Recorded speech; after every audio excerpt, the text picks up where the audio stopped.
నమస్తే, welcome to journalist Srinu. Assembly విషయంలో జగన్మోహన్ రెడ్డి అవలంబిస్తున్నటువంటి విధానాన్ని వాస్తవానికి ఎవరూ సమర్థించలేరు. ఎందుకు సమర్థించలేరు అంటే ఆయన అసెంబ్లీ రాకపోవటం అనే అంశము అది ఆయన వ్యక్తిగతం కాదు,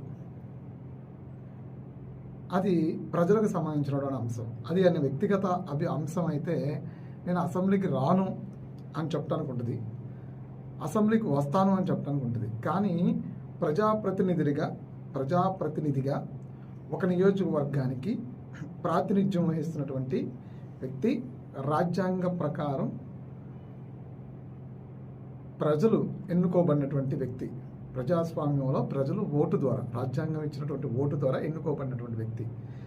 అలాగే ఆయనతో కూడా ఉన్నటువంటి మిగిలినటువంటి 10 మంది ఎమ్మెల్యేలు కూడా మేము అసెంబ్లీకి వెళ్ళము అని చెప్పడం అనేది వాళ్ళది భావస్వేచ్ఛ కింద రాదు. వాళ్ళు నేను రాను, నేను వెళ్ళను అని చెప్పడానికి వాళ్ళకి రైట్ లేదు.